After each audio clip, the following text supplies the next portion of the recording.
once more. Back here in my void house thing. But only when your actions have consequences. I'd show you around, but it's fifth dimensional. So it's vastly beyond your comprehension. Yeah, let me just quickly walk over to my fourth dimensional bookshelf. I'll read you a quick story while we wait for your parents to come pick you up. This is like interdimensional detention. Anywho, here we are. This is one of my favorite books, The Scarecrow and the Boxing Coach. It is a quintessential children's book, which I will be reading to you because you are a child. Considering what you've done. That's what children do, you meanie. Anywho, our story starts on a nice, quaint beach, where we have our old retired boxing coach. He's also a landlord, where you see, he's old and retired. He used to be a boxer himself back in his prime, but he's old now. He's old. He's dying old. He's old. And he's slowly walking along the beach. When all of a sudden, he sees a scarecrow doing scarecrow fu, which doesn't exist. That's not a real martial art. Silly scarecrow. The boxing coach thinks. He just shakes his head. It's like, that's not how you throw a punch. This is how you throw a punch. And then proceeds to split the Red Sea. This wasn't even in the Red Sea. That's how far his punch reached. And the scarecrow was wide-eyed, mainly because he couldn't blink on account of his eyes being buttons. But his eyes somehow widened. The punch warped them somehow. It was that chaotic of a punch. And you see, the scarecrow, who is alive, by the way. I like to specify, this Scarecrow is alive. He has this whole backstory that's millennia long. It starts in the 5th century, where some bog witches cursed him, ultra cursed him, mega ultra curse. This isn't a curse you want to be on. It's and it was just to test out the curse. He wasn't even a guy. He just spent so long being alive, the curse developed sentience in the form of Scarecrow. This is the Scarecrow. He has a name, but it's been forgotten to history, so everyone just calls him the Scarecrow. Very sad, and it's Scarecrow. Oh yeah, he's a book character and can't respond to me. I forget that sometimes. You ever forget that, viewer? Anyway, back to the story. You see, the Scarecrow, he was just so astonished by the punch. It reminded him of his childhood, back in the 17th century, where he was selling hay out of his own shirt and chest. When he saw the guards having a nice game of punch-ums, beating each other to death out of pure boredom. To live in interesting times, the Scarecrow thought to himself. I want to be the world's best punch-ums, which later evolved into boxing, But you see, it took the Scarecrow so long to grow up because of the pre-mentioned curse. The curse, by the way, had no pre-fictionized age. This man is one bajillion years old. How he's that old, I have no idea. But he's standing here looking at the boxing coach being teach me, teach me, teach me. This entire time he's being please teach me, please teach me. And the boxing coach is kid, you gotta learn that the punch isn't in here. He's shaking his old hand. It's in here. And he points to the Scarecrow's chest, and the Scarecrow replies, my non-existent nipples? And the boxing coach nods. Yes, of course. You're the first one to get this. The boxing coach, eyes widen. Everybody fails to realize a good punch comes from the nipples. Everyone thinks I'm pointing to their heart, but no, It comes from the nipple. Where he does it again, his nipples now slightly wet. Wait. This isn't meant to be erotic. Slaps you. You freaking viewer. Stop that. Let me quickly get my rusty barbed wire bat. Horny chick. For all of you. As I was saying, yes. Okay. The boxing coach was like, yes, of course. The punch comes from the nipple, and he proceeds to, this time, split the Black Sea. I also like to mention, this happens in Chicago. He's completely devastating the upper states with each of these punches. Like, he created 2 new Grand Canyons in the past 15 minutes. It's a national crisis. You know, he once guest started an episode of Backy. I bet you're thinking, don't you mean Baki? No. Backy is the Russian off-brand Baki, where a tiger, tries to become the world's strongest tiger, and fights off the American llama. Yeah. But that's a animated TV series I can show you another day. Now, back to the story. You see, viewer, the Scarecrow is devastated by this news. He's falling to the floor being like, how can I throw such a punch? I don't have nipples. I only have hay. And that's where the boxing coach stands up and is like, that's where you're wrong, Scarecrow. For you see, Scarecrow, the nipple is in your heart. And with my help, you can throw punches just like me. Are you with me? And the Scarecrow nods, shakes his hands like, I'm with you. And the cops are like, are you two together? Because there's been mass casualties from those 2 punches. Like I mentioned, they created 2 new Grand Canyons. You know, I was like, they split the Red Sea. This is an international incident. This is an international incident. They just, millions are displaced and dead because this man threw 2 punches. So now they're sitting in prison, which is the best place for a training montage. Luckily, they were cellmates awaiting their court date for war crimes. And you see, as they're training, the Scarecrow asked the boxing coach, Mr. Boxing Coach, how did you become so strong? And the boxing coach says, I used to be an old, salty, greedy landlord. When on one day, this whale, he washed up on my property, and I was unable to push him back into the ocean. This is when I was a young, spry man of the age of 14, when I bought my first property on the beach. I was negligible then, but now I'm an older man, at the age of 1,200,000, and I know better. I was the landlord from the hit book Whale and the Landlord. I thought this takes place before Whale and the Landlord. What? I thought this takes place before Whale and the Landlord. You see, that's what you thought, but actually, it's a sequel prequel. Because time does not work linearly. Here, viewer, let me quickly walk you to how us interdimensional beings perceive the passage of time.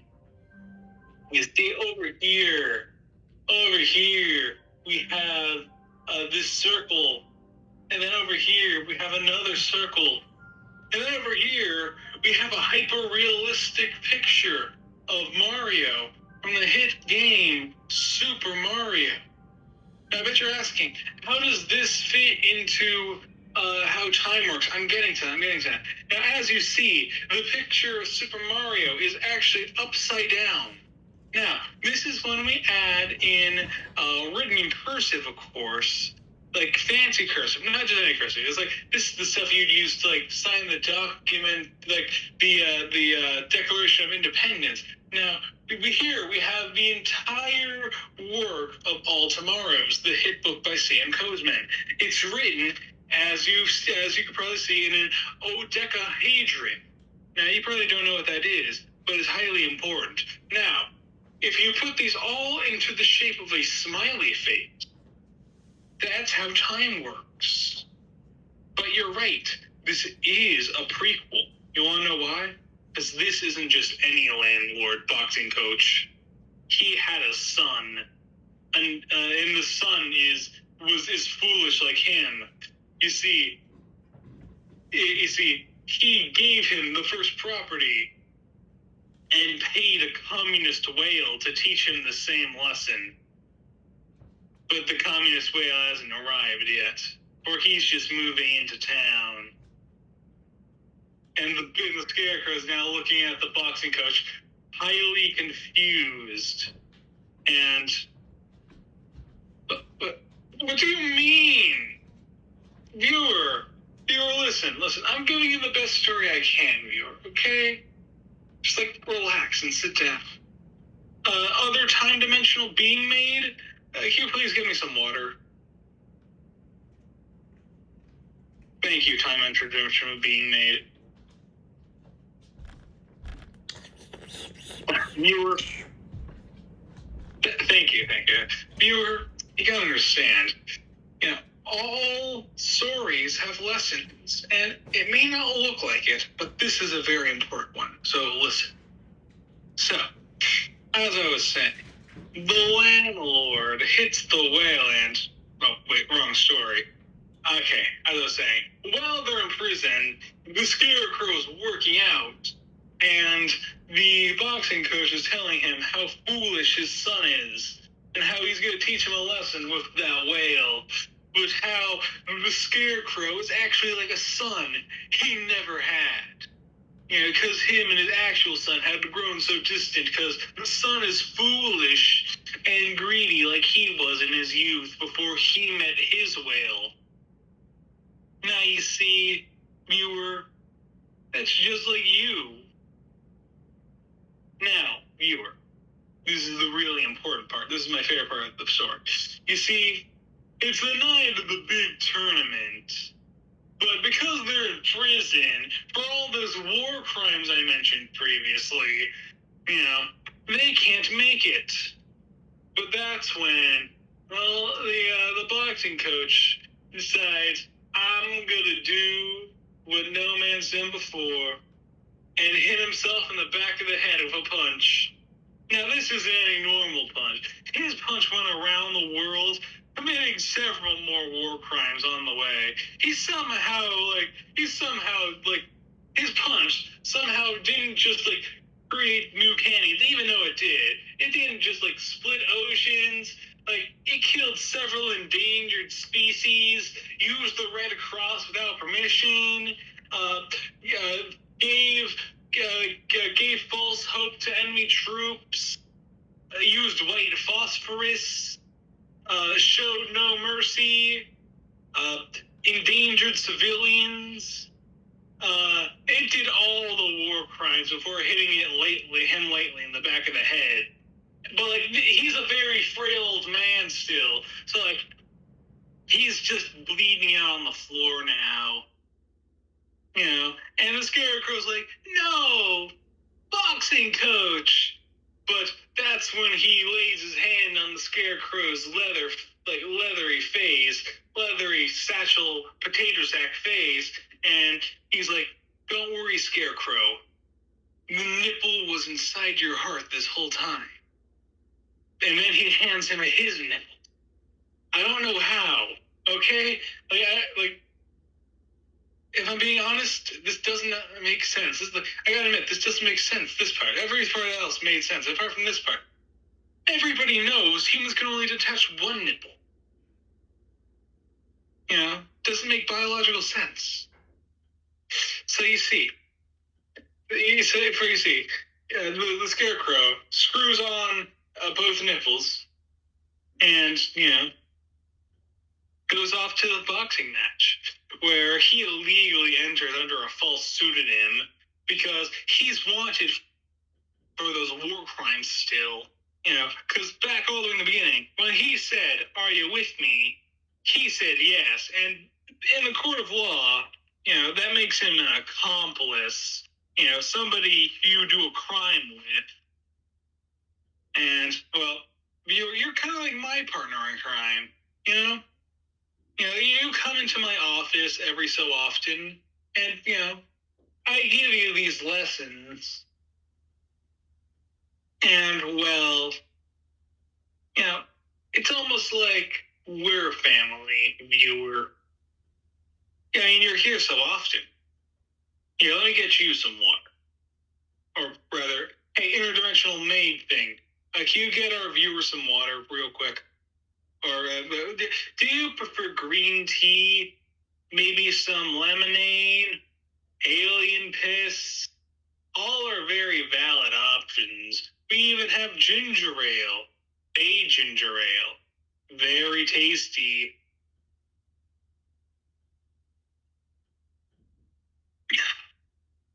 Anyway, viewer, back to the tournament arc. The Scarecrow has already killed 72 different opponents with their own, each very complex backstory and abilities. What do you mean I skipped a few chapters? This isn't a chapter book. It's a children's book. It doesn't have any chapters. Like, silly viewer. Anyway, so the Scarecrow, he's reaching the final three, the big final three. They're also war criminals and enter under false pseudonyms, but the Scarecrow has his nipples, and they're hard, along with his muscles. So the Scarecrow uses his recently found confidence and Riz no Jutsu to riz up the first one, otherwise known as the Carpenter Walrus.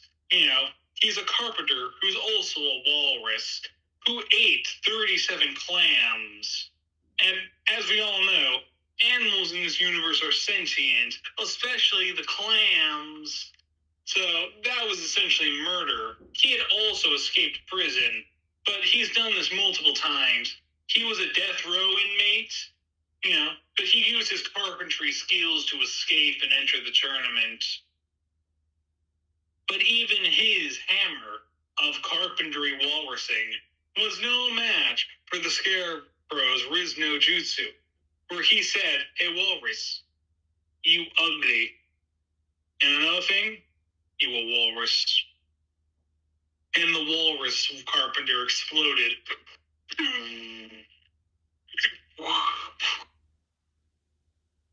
And the walrus bits went everywhere. And we're adding terrorism to the Scarecrow charges. But at this point, a 7 life sentences is nothing. Oh, well, it's not 7 life sentences. Yeah. It's legally 7,000, but it hit the integer overflow, so it went all the way back to 7.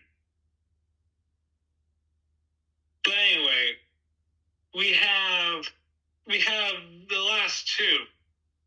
We have Mr. Steely Wheelie Automobili. He's like a transformer, but the off-brand of the off-brand. He's like a metal motorcycle if it was a horse, with wheels on his hands, and with carrots for nunchucks.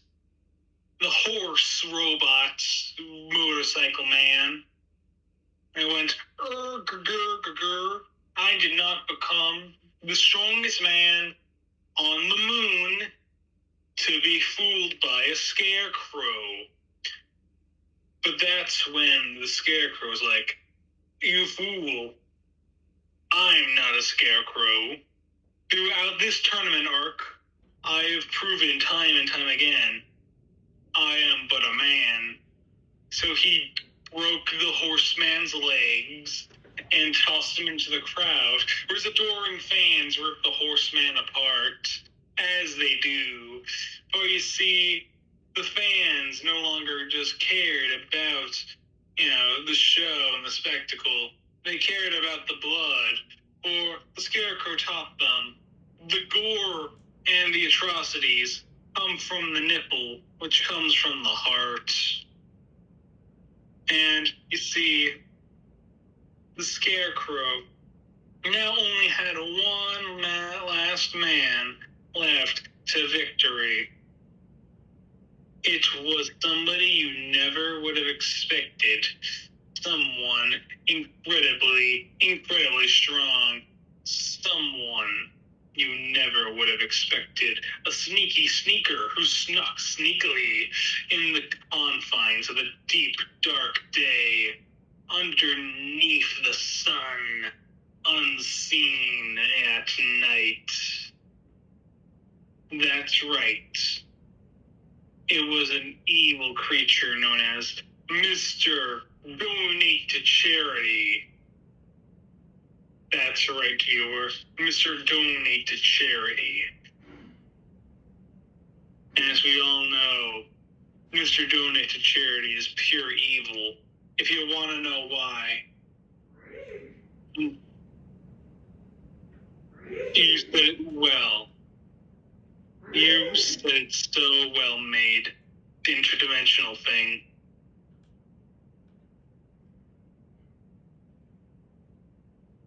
So, as I was saying, yes, Mr. Donate to Charity then proceeds to break the Scarecrow's legs, which the Scarecrow didn't even have, so this was ultra impressive. And he said, and Mr. Donate to Charity said, well, you see, Mr. Scarecrow, if you're truly a man, then you won't mind me doing this. And he broke the Scarecrow's heart. He also, in turn, by breaking his heart, broke his nipples. As we all know, the nipples come from the heart.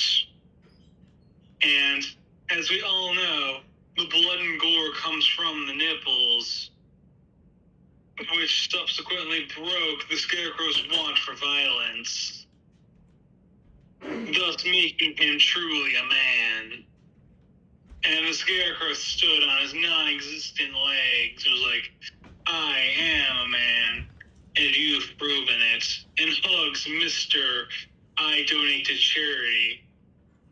And Mr. Donate to Charity cried, realizing he too was now just a man, for the Scarecrow had broken his heart, and had also broken his nipples.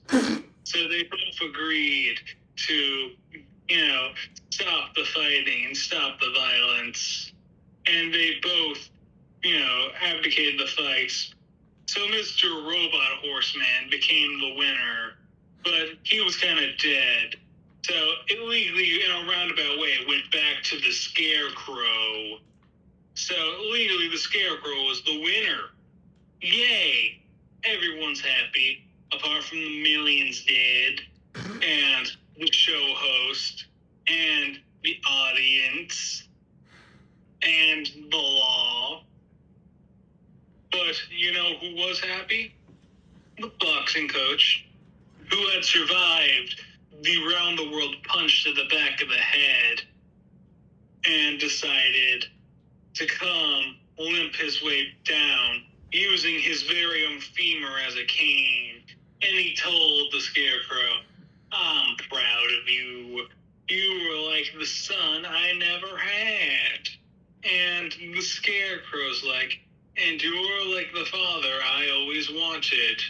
In this century, I've done this several times in different centuries, And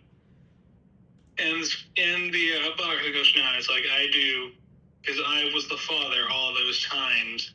I only learned to reincarnate recently, but I know I was each and every one of them.